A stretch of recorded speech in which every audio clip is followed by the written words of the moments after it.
It was during a choir practice Ruth Marshall first realized something might be very wrong. The actor had been experiencing some strange tingling in her feet, so much so her colleague asked her why she kept looking down at them. That set off a chain of reaction, beginning with an MRI and ending with Marshall relearning how to stand, how to walk, and how to function. Walk It Off is her story. Ruth Marshall is here in studio. Thank you so much for being here today. This is a fascinating story. Thank you. Now, this all started with the foot tingles, and you first thought it might be MS. Yeah. When did you realize it wasn't MS? I went to my doctor, and she was also concerned, so she sent me for an MRI. And initially, that first MRI said that there was nothing wrong with me. But it went on for about 5 more months, and so eventually I went to Buffalo, and I had an MRI of my full spine and my brain, and it showed that I had a rather large tumor, I had a spinal meningioma, is what it's called, technically. And that led to what was supposed to be, a 3-hour surgery, which went on for much longer. Why was that the case? It turned out that the meningioma was not particularly easy to peel off my spine. Usually they are. Usually it's a fairly innocuous tumor. Most people, they might have it and they don't even know that they have it.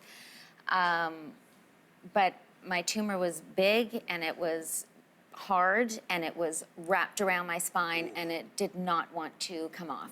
So they had to painstakingly pick it off so that I wouldn't be paralyzed. Okay, well, so this is where, to me, it takes the most interesting turn, because you wake up from this surgery and you're technically not paralyzed, but as you say, you're disconnected from your legs?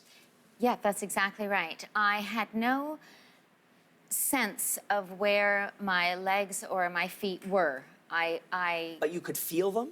I was having trouble feeling them, and when I closed my eyes, actually even when my eyes were open, I had no idea where they were, and I would look down and I would see these things attached to me, moving around, waving about, trying to escape, leave the bed, different sides of the bed.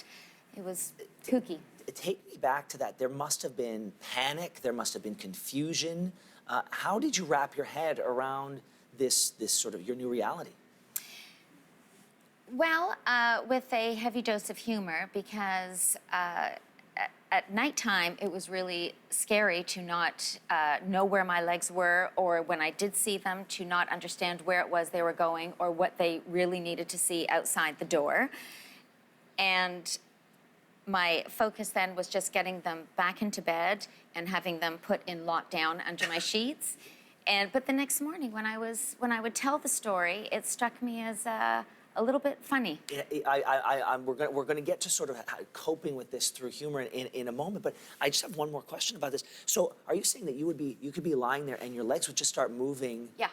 Independent of you? That's right. So you then had to go through what I have to think is a massive relearning of how to do everything.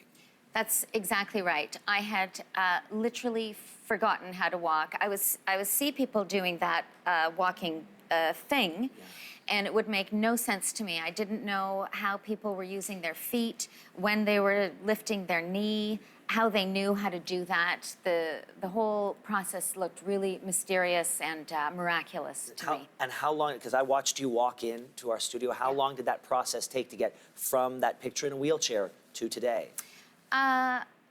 Well, I was in the hospital for several days, then I was in rehab for about 2 months, and then I was able to learn how to make my legs move properly, and I left with walking sticks. I guess it was, all told, it was probably a half a year or so. And in that half a year, I've got to assume that when you have to earn back something that you used to take for granted, it must change your entire perspective on issues like accessibility. It does, actually. I was always thinking about how other people who probably had far greater issues than I did, how they got around, not just in a wheelchair, but even with their walking sticks, how they negotiated sidewalk cracks, curbs, stairs, are very tricky. In fact, I think about it all the time, even now. And you know, a lot of relationships break, they crack under pressure like this. When a trauma hits one person in the relationship, another person might say, this is not for me. But that didn't happen in your relationship. You say that your relationship with your husband grew stronger. For sure, and we already had a very strong relationship, and my husband was my rock. He's the most tremendous person. He's also the funniest person I've ever known. So we really managed to have a lot of laughs, even though it was a really difficult time for us and for our kids, but we managed, I think, beautifully. You know, there are, it's such a specific medical case, but it's a universal story. And I want to thank you for coming in and sharing it with us today. And congratulations, we're so happy to hear that you're doing so well. Thank you so much. Take care.